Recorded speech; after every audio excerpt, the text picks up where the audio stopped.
Okay, second verse, same as the first. Almost exactly the same crew as we had yesterday. All right. We have the same book, or What's that? like, do we use the same book, or is it different? No, it's different book. All right, there's Muhammad. Okay. Okay. The gang's all here. Not all yet, but getting here. Okay, we are now recording. I've already got that started. And let me find out a couple things. I know we met yesterday, same crew. Almost at least, I think Dan Farmer was in yesterday's class. He's not in today's. So I think that's the only difference. Okay, 1, 2, 3. Okay. This first question, I'm not sure I want to know the answer or not, but I feel like I need to ask it. Did any of you listen to the YouTube videos for this course? I was afraid of that. Okay. Now, in that, I went over the syllabus, research paper instructions, my locator card, though it was not the one for this term, but it was similar, and safety. Okay?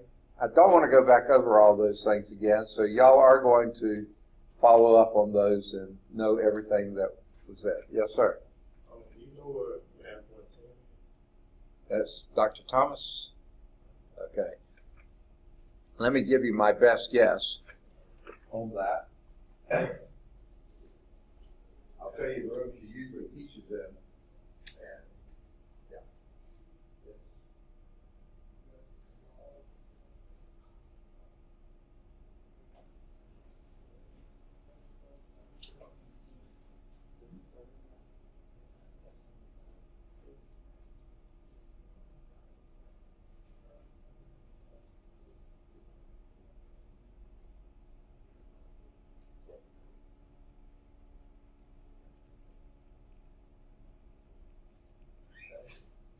Turn my back and we lose Muhammad.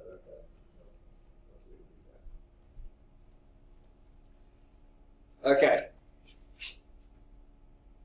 Now, last week when you were having, I wasn't here and someone came up and got the roll. I had sent you the email and the announcement and all that kind of stuff. I said to go to Blackboard, and if you had gone there, you would have seen that was the only thing there, was the YouTube videos, okay? However, there's more there now, okay? So let me go over this briefly, if I can do anything briefly. When you go to this class in Blackboard, the home page, you know there's a bunch of tabs here on the left-hand side. In the past, they had them all in one grouping. Now they got them in groups. There's a top group, a middle group, and something below it. It may go on down. I didn't go very far to see how far it went. In the top group, like I think the third tab in that group says something like syllabus and book information. So that's out there. It wasn't out there last week or at a certain time last week, but it is out there now. Oh, goodness gracious, Terrell. He decided he would show up today. He couldn't find the class. He couldn't find the class, yeah. I can understand that. And surprised you even were able to find it. Okay. So, there's where you'll find the syllabus. Now, that's the updated syllabus. That's correct, as far as I know, knock on wood, for this term. So, you'll see that there. The tab underneath syllabus, one says instructor information and office hours or something like that. If you click on that one, you'll see my locator card. And the locator card has, of course, my name and phone number and email address and all that kind of stuff at the top. And then it shows Monday through Saturday, actually, though I'm not here on Saturdays, for each hour or 15 minutes or half hour of the day where I am and what I'm doing. Shows when I come on campus, when I leave campus, when I'm in on which campus I am. Vassar campus, Birmingham campus, East campus, West campus.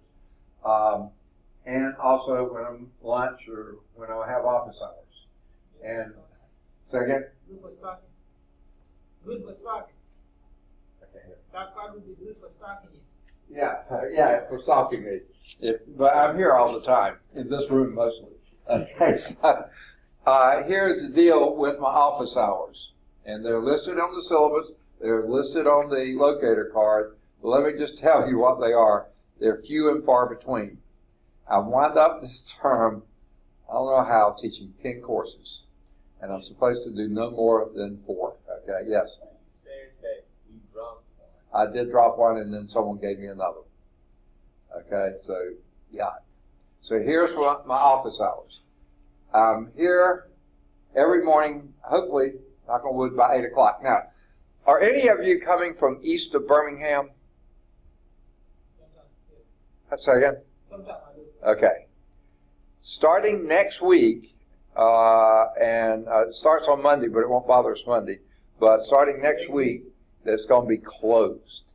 The interstate, 2059, coming east of Birmingham, through Birmingham, completely closed. Taking down the whole overpass. Yes, exactly. Totally deconstructed. And you're talking 14 months, probably minimum. So I'm for gonna get to here, so I will be late for class every day. Just Yeah. count on that. You basically need to go University Boulevard Well, to I know 65. that the university is so Yes. so crowded. yes, All the time. Right. So that's why I hate using that. I Yes. know. I That's know. why I'm telling y'all, be late to class. Just Yeah. count on that. Horrible. Yeah. And I probably will be late to campus some days because of the same thing. Because I live, university becomes Claremont. I live on Claremont, and so I have to go through university. If I don't get up on the expressway, which I won't be able to after Monday, I have to go through university. And I know what you're talking about. But I do know a decent route to get here from there. I just hope they don't dump too much on university. That'll be miserable. It's already bad, but it'll be even worse. So anyway, that's another issue. But anyway, I'm trying to be here by 8 o'clock every morning, Monday through Thursday. And from 8 to 8:30 every morning, I'm in my office. That's Tuesday and Thursday. Okay? On Monday and Wednesday, that's the class I lost. So from 8 till 10, I'm in the office. Those are 2 of the largest blocks of office hours I have. Monday, Wednesday morning, 8 to 10. Tuesday, Thursday morning is only 8 to 8:30 because I have a 8:30 class. Okay. Monday afternoon, because on Mondays, many of you are in those classes, I have Cal 1, Cal 3, and then differential equations, which all of y'all are in, and that ends at 3:45. So from 3:45 until 6, those are my next big group of office hours. Only on Monday, though. Okay, let's hit Tuesday and Thursday. Like I said, 8 to 8:30, I'm in the office, okay, if I can get here by 8. Then, after this class is over with, which is at 12:45, at 12:45, I have a big 30 minutes to eat my lunch, okay? But I'm in the office doing that, so you're welcome to come by then, because I have another class starting at 1:15, and it goes until 5:45.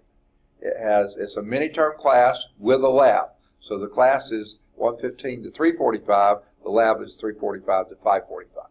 Now, every day we won't take the full 2 hours, but a few days we will. Okay, I know we will because I've taught the class before.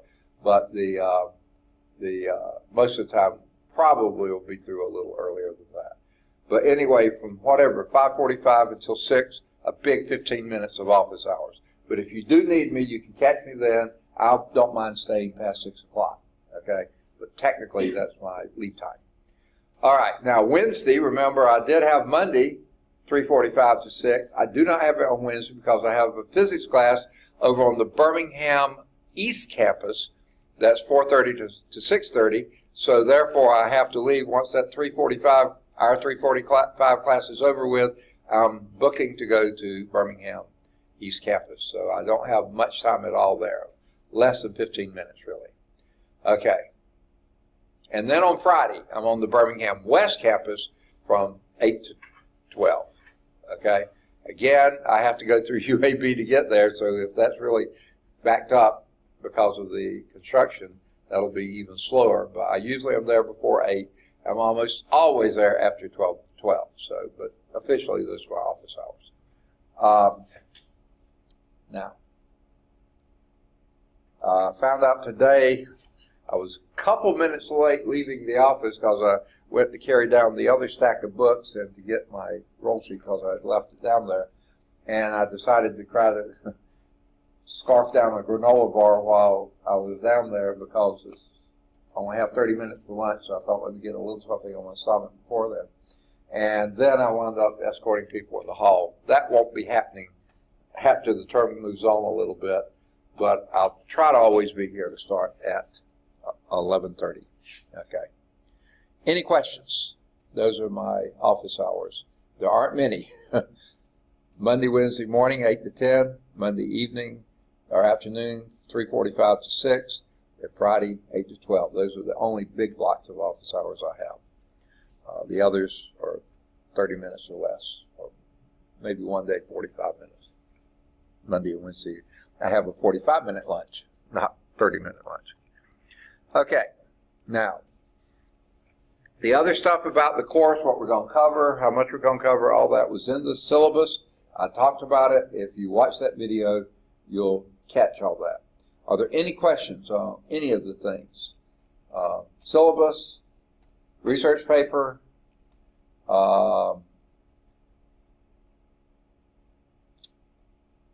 locator card, that we just talked about, and safety. Okay, so we hit that, most of you, multiple times, so that's it. So, if there are no questions, here's a couple of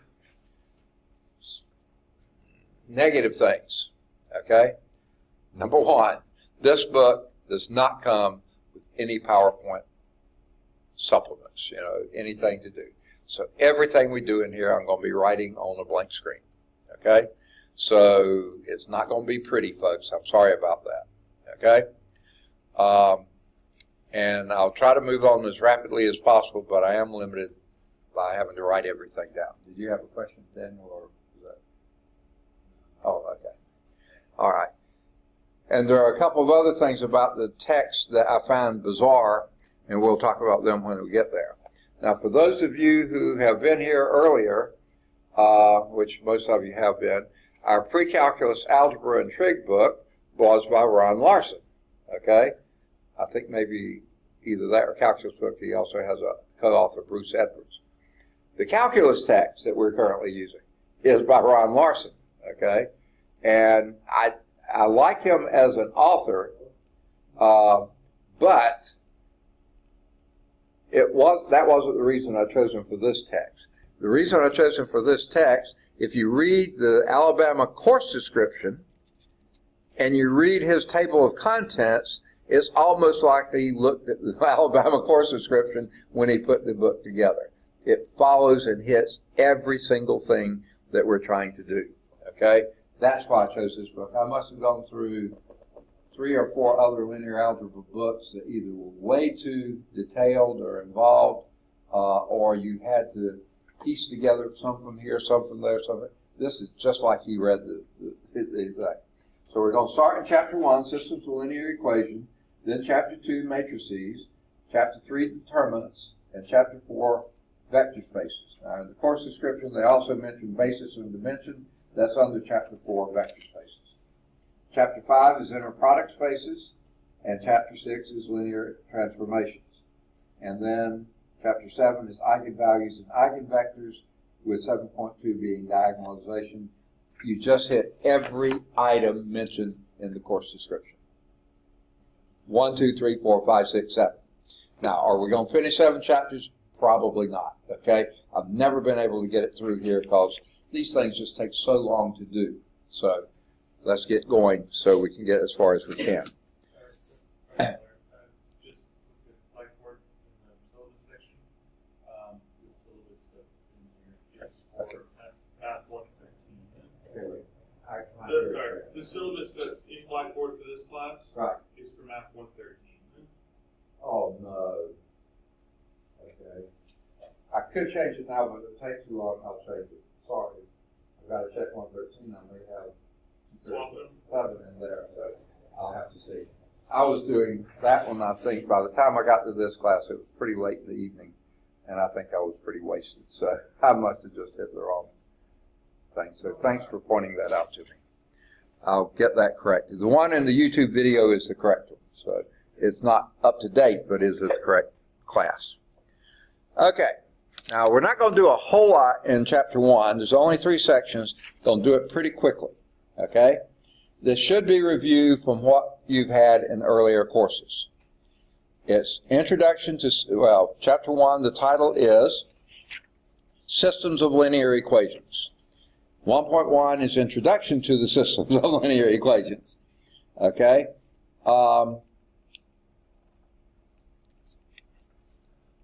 So you tell me, what do we mean by linear equations? How can you identify a linear equation just by looking at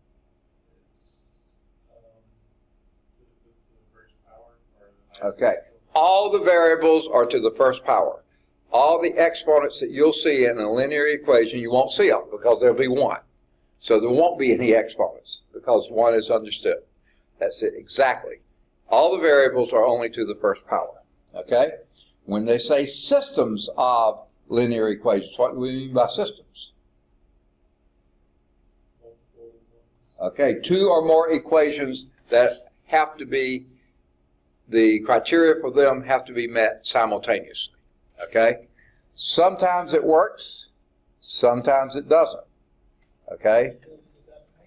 What's that? When it doesn't, you have to find this solution for it? Or No, there could be no solution. If they don't match, then there's no solution. We'll talk about those. Okay? Now, we also have systems of linear equations in general with different number of variables. We will have linear equation with 2 variables. That would be something such as, let me get my pen updated. Okay. AX1 plus BX2 is equal to C. No, okay. I'm trying to do it the same way the book does, and they do it a variety of ways, but let's go back and do it the way they do here, okay? A1X plus A2Y is equal to B. Okay, that's how they show it here. It doesn't matter what you call the coefficients. It really doesn't matter what you call the variables. The variables obviously are X and Y, 2 variables, and then the coefficients, A1 just is coefficient for X, A2 is the coefficient for Y, B is the constant. Okay? Those are numbers. The variables are X and Y. So you can name them any way you want to. If I said solve that, guess what? Generally you can't. Only way you'd be able to solve it is if A1 was 0 or A2 was 0. That's the only way.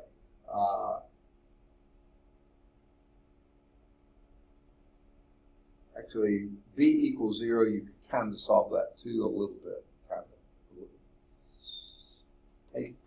Possibly. Okay. If you have 2 variables, generally you need at least 2 equations to be your system of equations. Okay. You could have 3 or more equations, but those would be redundant, extraneous, or confusing. Okay. For 2 equations, 2 variables, you need at least 2 equations. I mean, you need 2 equations to get a guaranteed solution, and you may not even have one with that. You also could have a linear equation in 3 variables, A1x plus A2y plus A3z is equal to B or something else. That would be an equation in 3 variables. And again, the A's and the B are constants. They're numbers. X, Y, and Z are your variables. And in order to solve that uniquely, you're going to need at least 3 equations. Okay? because you have three variables. Otherwise, you have what they call a parametric solution. Say z could depend on x and y, so we'll get to that later. Okay. Now, so here's a definition of linear equations in n variables. And unfortunately, we'll be dealing a lot with this. When they say systems of linear equations, you can have not infinite systems, but very large systems. N could be any finite number you want, of course, positive whole numbers, okay, but it could be quite large. So a linear equation in n variables, I'm going to abbreviate like crazy here, n variables, and we'll name them as x of 1. See, that's what I knew they were going to do this, and that's why I started to give them in x1 and x2, but then they turn around and used x and y. Now they're going back and using x1 and x2 and x3, up to and including x sub n. Some finite number of variables, okay? It has the form of a1 x1 plus a2 x2 plus a3 x3, those are subscripts, sometimes they don't look like it, plus plus a sub n x sub n, okay? And that's equal to b. Has to be an equation, so you have to have an equal sign and whatever it's equal to, usually just a constant, okay? Now, linear equation, as Peyton said earlier, because every variable has exponent of 1. In other words, you don't see an exponent. It's that. You can't have fractional exponents. You can't have negative exponents. You can't have larger numbers. You can't have anything other than a 1. So this would be a linear equation of degree n variables, okay, where the a's and the b's are constants, okay. The coefficients are real numbers, and that's all your a's.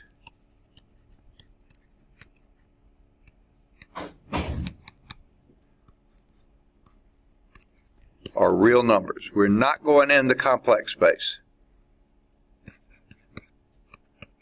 Okay? Let me get Jordan here. All right, so we're just missing Vince. All right, we would have perfect attendance. Okay. The constant term b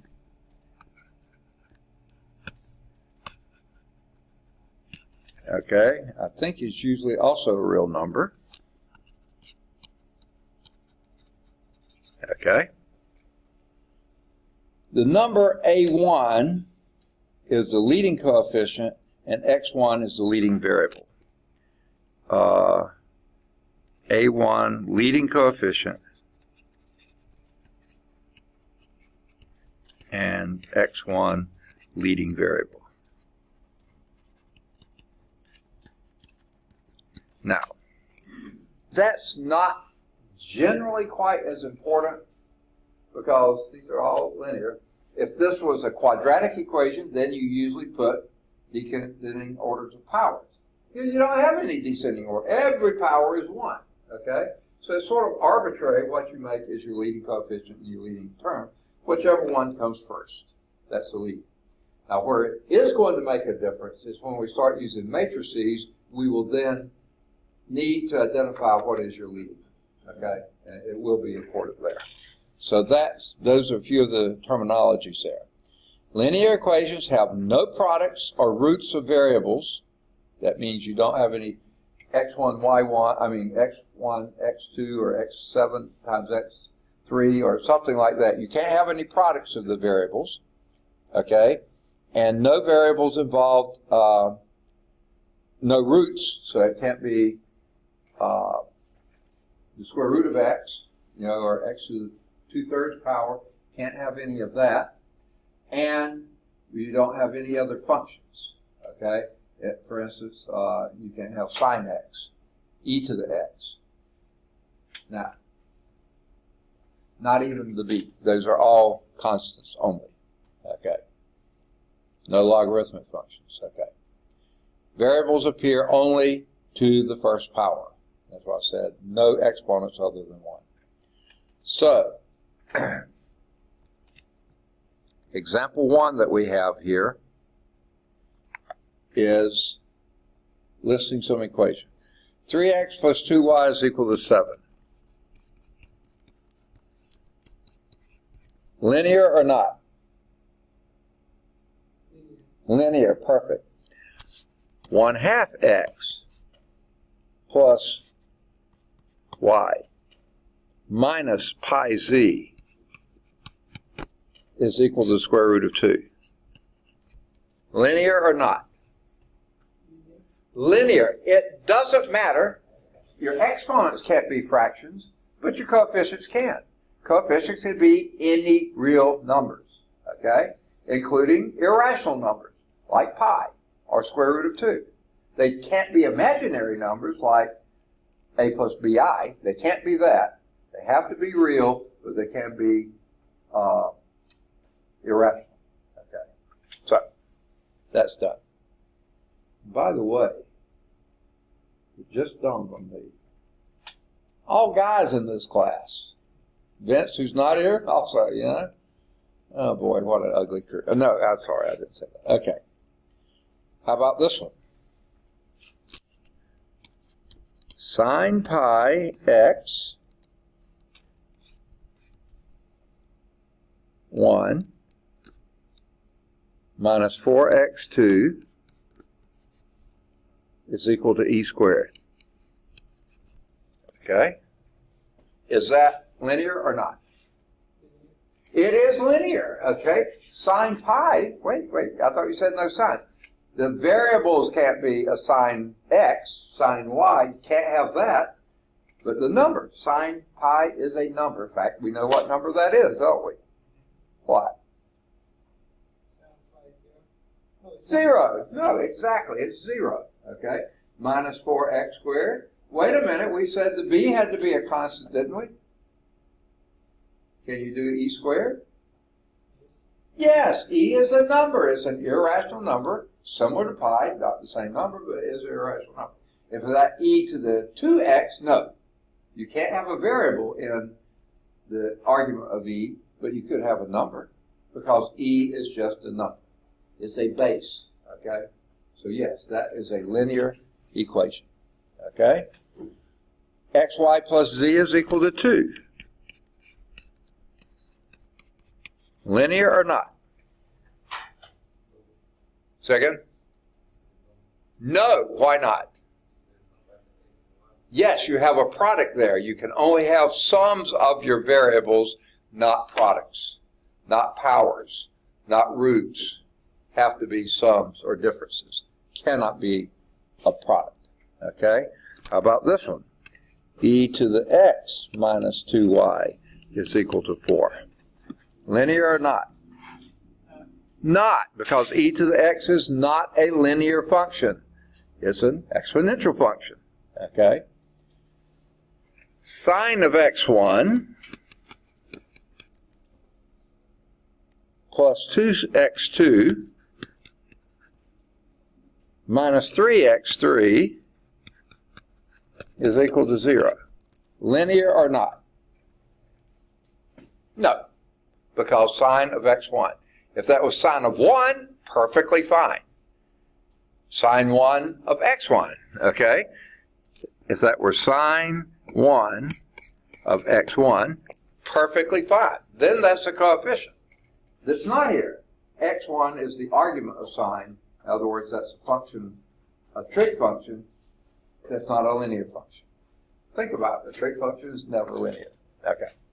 So, that's the differences. All right. Now, what do we mean by solution of a linear equation in n variables? Okay.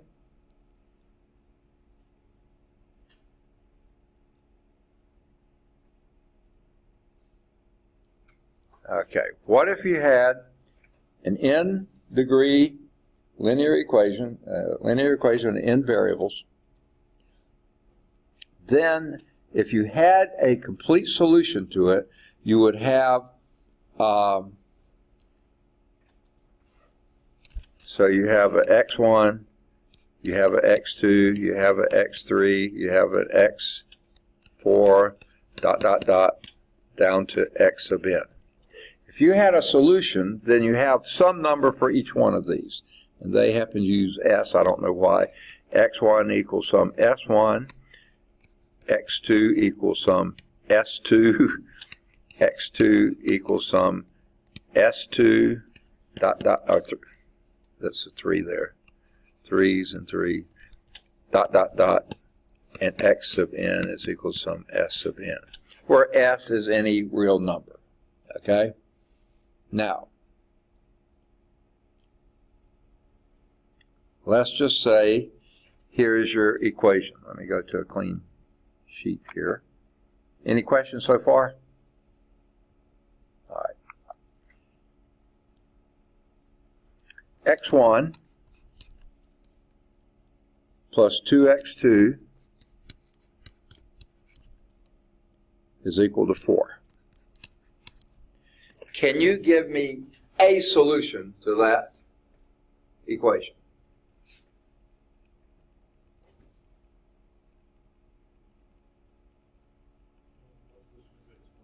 Say again? One solution. Okay, I heard someone say. Is that 2 plus 2.5, or is it plus 2 No. x2? X sub 2. That's Okay. just a. So x1 could be 0, x2 could be 2. Okay, there's a solution. Is that the only solution? No. Give me another one. x1 could be 2, x2 could be 1. That's another one. Okay? So there's really an infinite number of solutions to there. Okay? Now, but any number is not a solution. I mean, 7, 3 is not a solution. Okay? So there's an infinite number, but they have to have some specific relationship. Okay?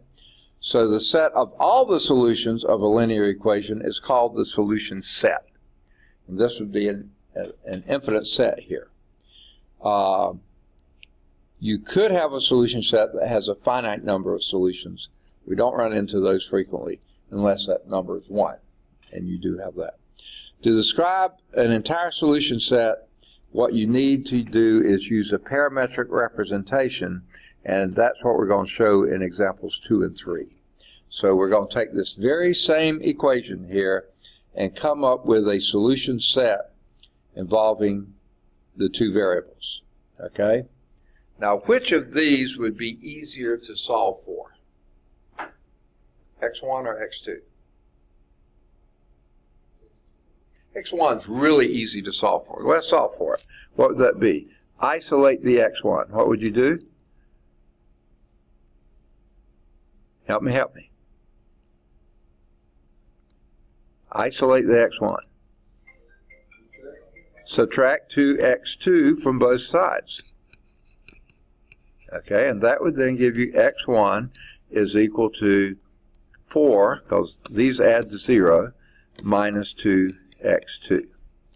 Now, when you get to something like this, then this seems a little almost stupid to do, but it is doable. Let's pick a parameter for x2, okay? Pick a parameter, a letter, but don't use x. Okay, y would be okay, but we usually think of x, y pairs. Our favorite parameters are usually s, t, u, v, that kind of stuff, okay? In fact, the favorite one is usually t. I think they probably do, let's see, what do they do here? Yeah, they use t. Let t equal x2. Why don't you leave it x2? Well, you could, but let's just let that be your parameter t, and that's equal to x2. Then, here's what you have. x1 is equal to 4 minus 2t. And you can set limits on t if you want to, if the problem calls for it, or you can let it be anything. And this one, probably let it be anything. Any number in the world that you choose for t, give me a number. Give me a T. 7. Second? 7? Is that what you said? Okay. 4 minus 2 times 7. 14. That'd be negative 10. So then your ordered pair would be negative 10 for x, x1, and you chose t equals 7, 7. There's an ordered pair. There is a solution. Let t be any variable in the world. Let's go to an easy one. 0, x, so then you would have 4, 0. Okay? That wasn't one of the ones we said before, but we could have 4, 0. Obvious that works. Okay? 1, it would be 1, the x1 would be 2, and x2 would be 1, so 2, 1. I think we did say that. So this gives you the infinite number of solutions. Pick any t you want. Of course, that will become your x2, and then plug this in here. Perfect attendance today, folks. Way to go. All right. Good to see you. And this is your first time here, right? Okay. Because we didn't have class. What's that? We didn't have class. We did, but I wasn't here. Oh, you said it had class? I mean, for attendance purposes and to do read the YouTube video. I did. Oh, you did? I didn't know we were supposed to do it. Well, only if you were worried about Pell Grant or something like that, and you didn't have your attendance in, that could have hurt. But I'll still get it in, but it might be a little bit later. Okay. So, that's how we do a parametric equation. Anytime you can't get a unique solution, you should be able to get a parametric solution. And that's generally the practice for doing so.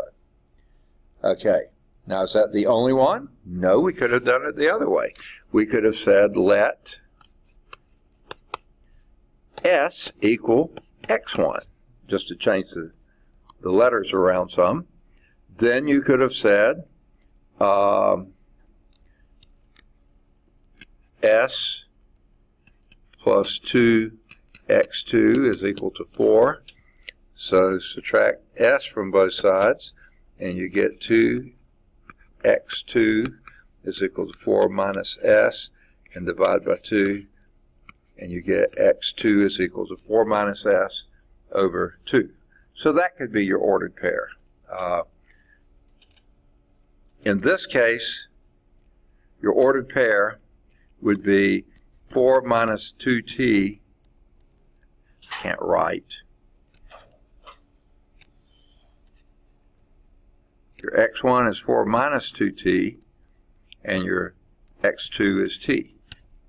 Over here, we could have said the ordered pair, the x1 is s, and the x2 is 4 minus s over 2. Both of those represent every solution you could possibly have. Pick a t, any t, plug it in, that's the solution. Pick an s, any s, plug it in, that's the solution. Okay. Now they wrote this another way. I don't know why. They wrote this as 2 minus s over 2. That's perfectly good too. All right, let's move to example 3. By the way, if you've got a book, we're on page 3. Bottom of the page is example 3. Any questions so far? How you write your parametric solutions. All right, solve this linear equation. 3x plus 2y minus z is equal to 3. Okay? Now,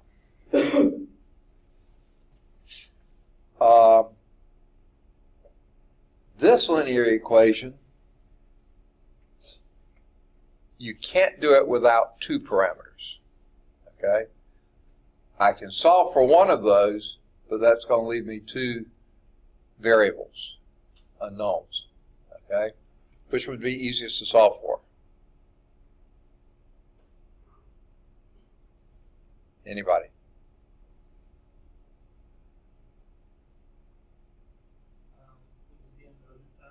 Second? Yeah, okay, solve for z. Okay?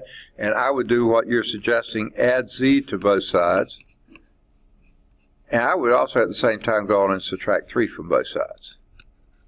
That goes to 0, that goes to 0. So I'm going to flip them around and say z is equal to 3x plus 2y minus 3. Okay? Now, can't do much else on this, so in this case, I would say let, which parameter you want to use, I don't care too much. How about s? Is equal to s, I should have said x equal s, and y equal t. Then your parametric equation is z is equal to 3s plus 2t minus 3. Or, the other way you could write that is an ordered triplet, x, y, z. The x would be s, the y would be t, and the z would be 3s plus 2t minus 3. There would be your ordered triplet. Any s and any t that you want to choose, in any order, plug them in and do.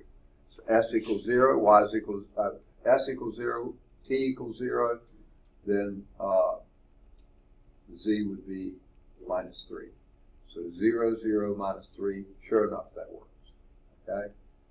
S equals 1, t equals 0, that would be 3 minus 3, the z would be 0.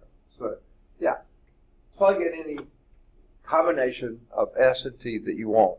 That's a two-parameter solution. Okay? Now, they did it a slightly other way, but it's perfectly fine. I don't know why they did it that way, but they did. They solved for x and divided by 3. So that just gave them a lot of fractions, which I don't really care for the fractions. But let's see if we get the same that they do. When we said they got x equal 1, the only way you get, okay, x equal 1, that would be s is equal to 1, okay? And y is equal to 0, that would be your t is equal to 0. And I think I just did this one in my head. 3 plus 0 minus 3 would be 0. Sure enough, that is a solution based on what we got. When you did s equal 1 and y is equal to 1, then you would get z is 3 plus 2 is 5 minus 3 is 2. So 1, 1, 2 would be a solution just as well. Okay? So you have an infinite number of solutions, but that doesn't mean they can just be any solution in the world. They have to meet these criteria, these parameters, these parametric equations. Does that make sense? Okay. Now, those are individual equations. What do we mean by systems of equations? All right. Now, we're going to introduce, anyone need this up a little longer? I'll leave it there a little bit longer. Okay. I thought I'd leave it there a little longer. There we go. We're going to need to introduce a little more detail in our coefficients. Okay? And get used to it. You're going to be dealing with these kinds of details throughout the course. So don't just poo-poo them or say, oh, we'll get around without these. No, you're going to need this kind of activity. Okay? So what we're going to have now is, all right, to erase. Okay. A system of m linear equations in n variables.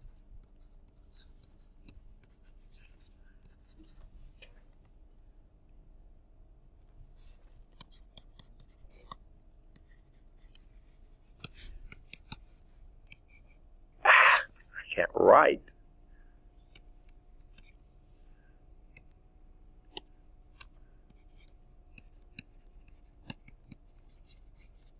Okay. Here's how we do that.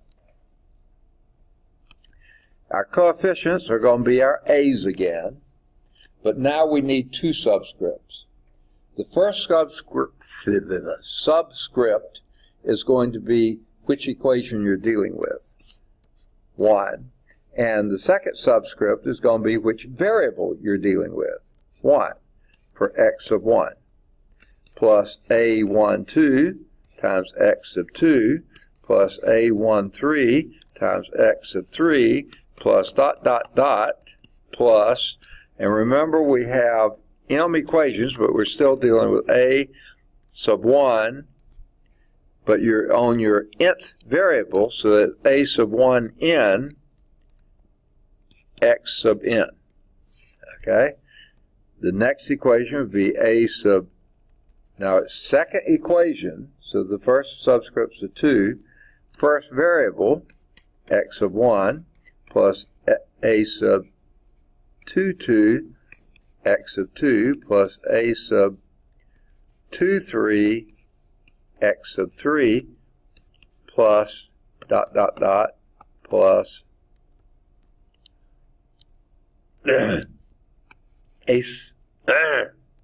oh, sorry, equal B1. I forgot to put my equal sign there.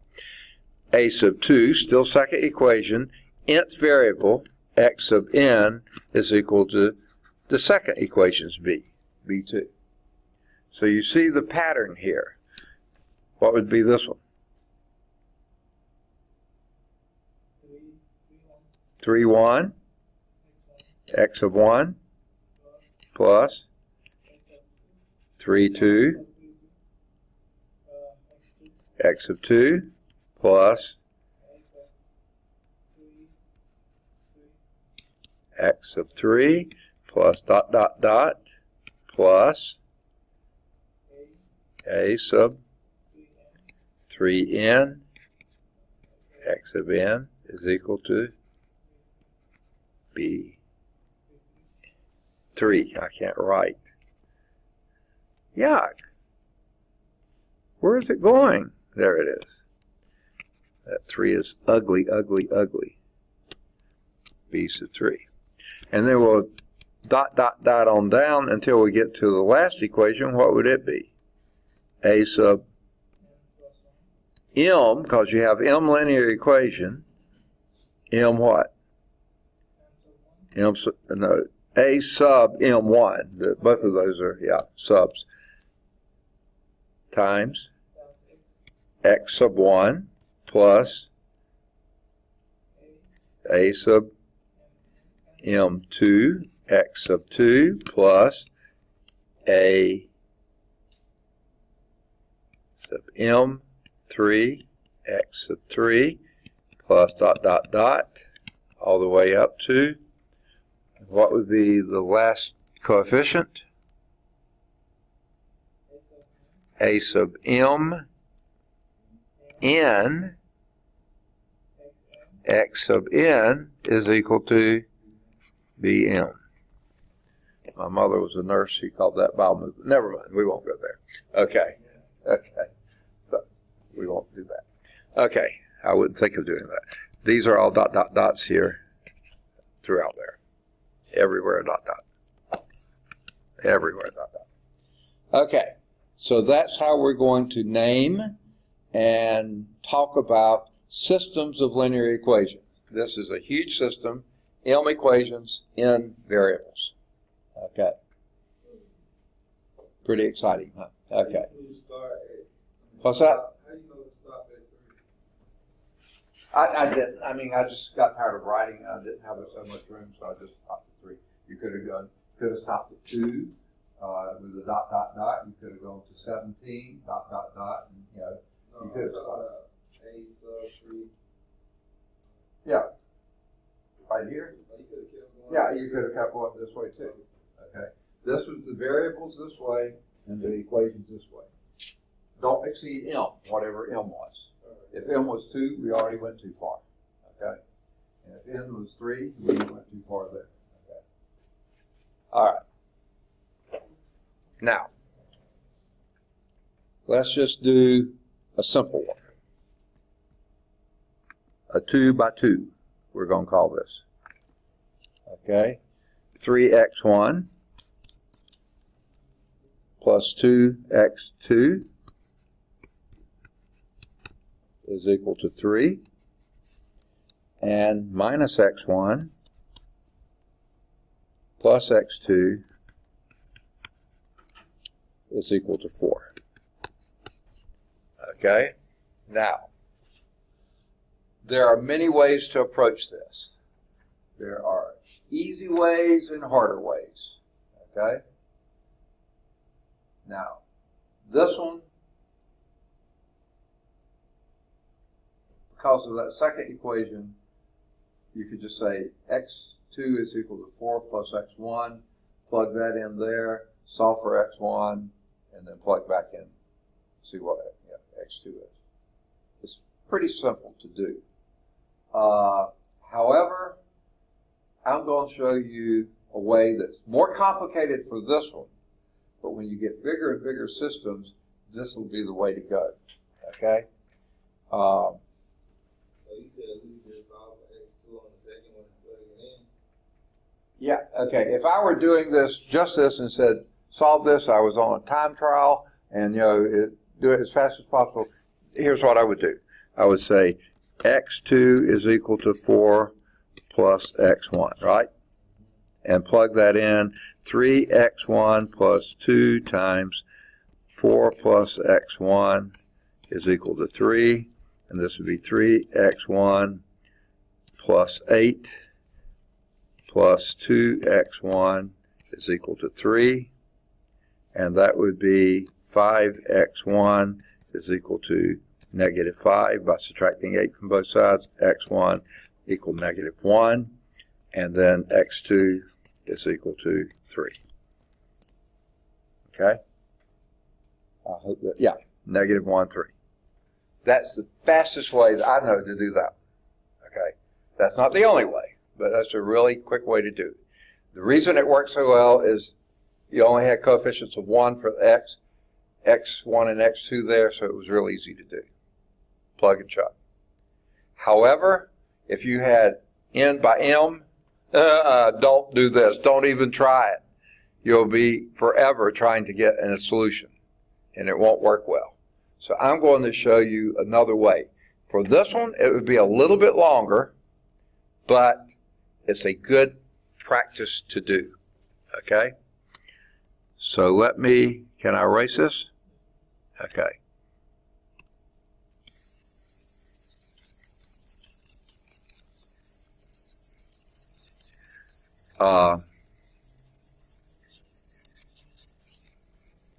Now, you don't have to do it this way, but this is what I would do. Because that second equation is simpler than the first, I want to reverse them. That's perfectly fine. Still the same system, isn't it? So I'm going to write it as minus x1 plus x2 is equal to 4, and 3x1 plus 2x2 is equal to 3. That's the same system. I just changed the order of them. Okay? Now, the reason I did that is easier to fiddle with that. But I don't like starting with a minus sign. I like starting with a coefficient of 1, but I don't like a minus sign. So what would we do to change that minus to a plus? Multiply that first equation by minus 1. So that becomes then x1 minus x2 is equal to negative 4, right? Okay? And then you have 3x1 plus 2x2 is equal to 3. Okay. Now, why did I do that? You might say, not a good idea at all, but what I want to do is multiply this equation by minus 3 and add to that. Okay? And that way I'll eliminate my x1. This is called elimination by addition. It would have been easier to multiply this first equation over here by 3 and add, but I wanted to show you this way. So what we're going to do is I'm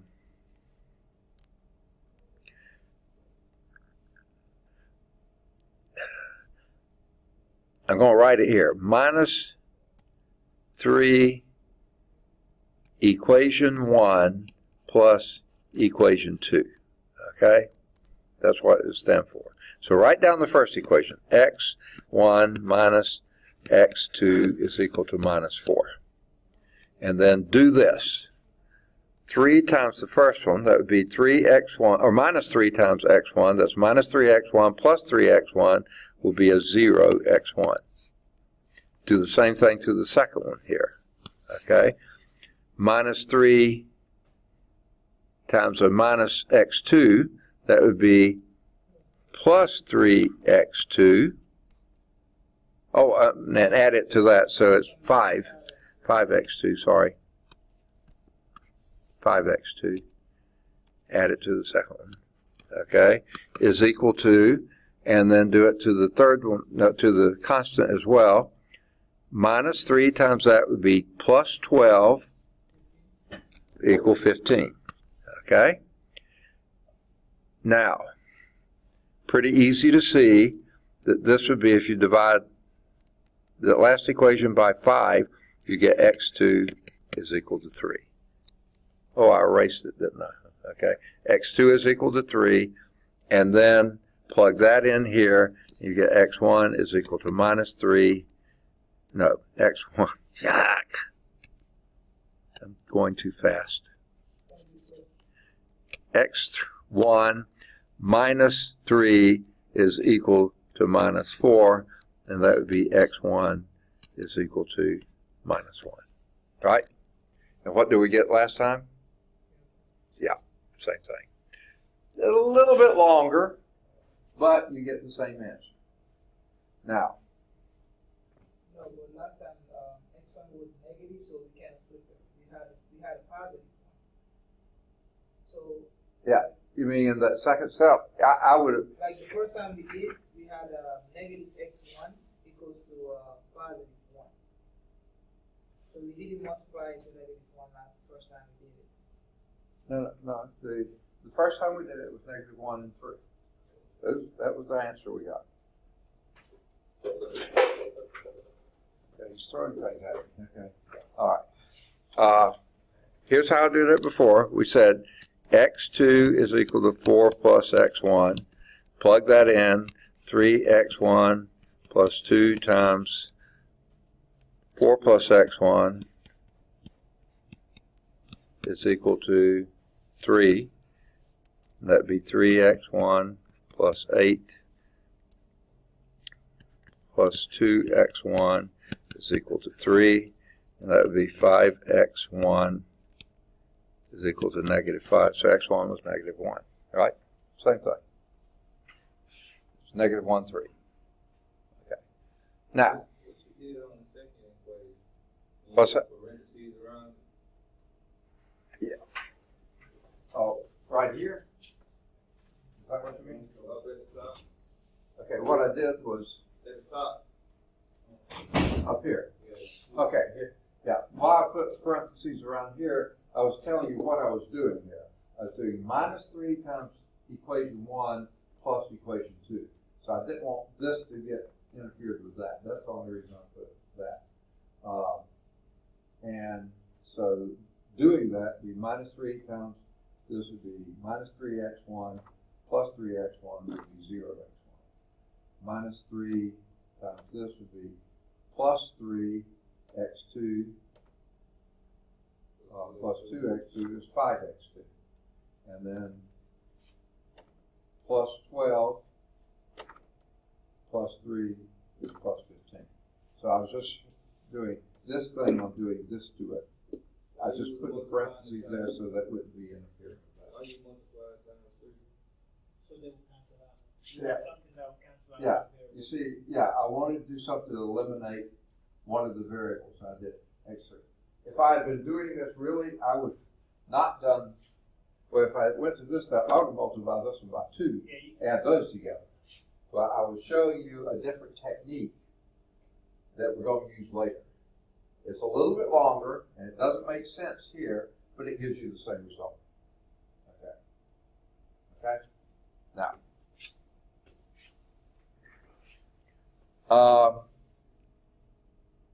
And we got the same answer in the book.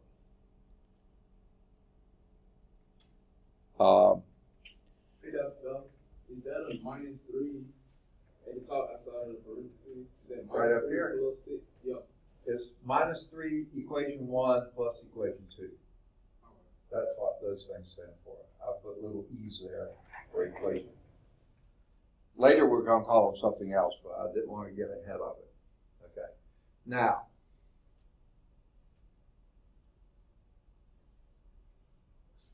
if we had just dealt with the first equation there would have been an infinite number of solutions. If we just dealt with the second equation, there would have been an infinite number of solutions. And we'd have to find the one and only one that was of those infinite solutions to solve both of them exactly. Well, this is doing it for us. Okay? That's actually what's going on. So any solution for equation 1 won't work for equation 2. Any equation for equation 2 won't necessarily work for equation 1. It's only those that are exactly in common. Now, the other way we could have done this, and I'm not about to suggest it, but we could have graphed the first equation, infinite number of solutions. That would have been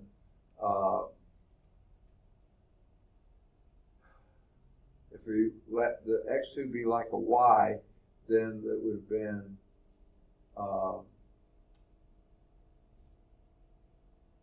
x2 is equal to -3/2 x1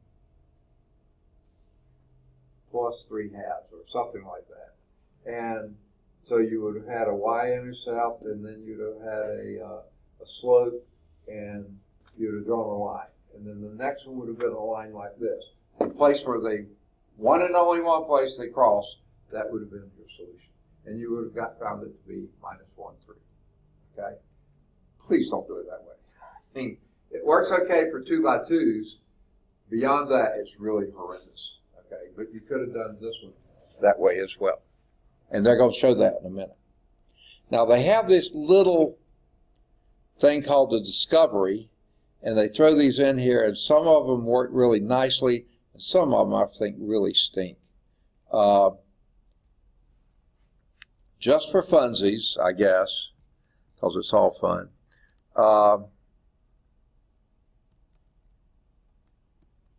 Let's plot these here. Graph the two lines. 3x minus y is equal to 1. Okay. And 2x minus y is equal to 0. Okay. Now, I'm probably going to change colors on you here. Let's solve this for y. Okay. And that would be, I'm going to add y to both sides. Okay. And subtract 1 from both sides. So I have y is equal to 3x plus 1. Okay? Can you tell me how to plot that? Second? Y-intercept is 1. Slope is 3. So there is supposedly a straight line. That's that first one. Give me a color for the second one. Second? I can't hear. Green, okay. Light green or dark green? I will do dark green, okay. The dark green one, I'm going to solve that for y as well, okay. And that would be y is equal to 2x. Where would that be?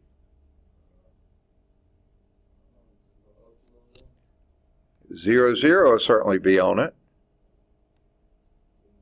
And then up 2 over 1, so 2, 2, 2, or 2. Bay, we found the intersection. Okay? Without really looking too hard. Ooh, I can't draw straight lines very well. There's the point of intersection. Both of those went through -1, -2. Is it time to go? Oh, I'm sorry. Okay, let's see if that works. And this is what I meant to do on the last one. I forgot to. Let's see if this point is on that first one. That would be -3 plus 2. Oh!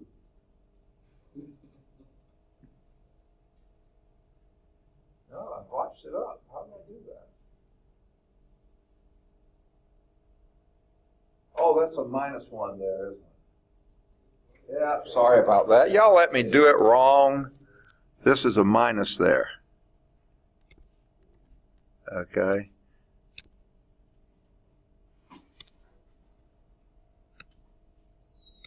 Okay, that was a -1 there. Okay, so let's delete that line. Sorry about that. Yo, why did you do that? It's your fault. Okay.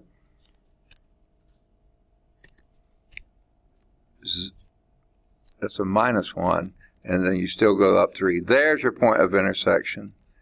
Okay.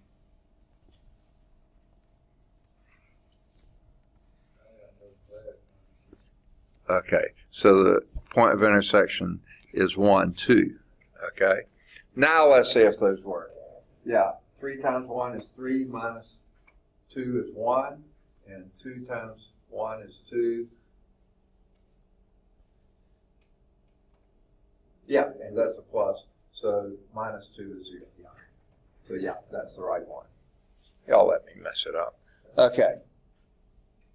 Now, did you say it was time to go? Oh, I'm so sorry. Huh? Do we have any time left? Overtime. Okay. Guess what? No extra charge. No. Okay. We'll do the second part of that example. Most of the times I don't do these, what do they call those? Discovery things, because sometimes they take too long. This one, if I'd have done it right, wouldn't have taken that long. But homework exercises here. I think you can do any of the odds 1 through 5, and either 7 or 9. And you can try doing any of the odds 11 through 23. Now, some of those get pretty nasty, okay? So do the simple. Okay.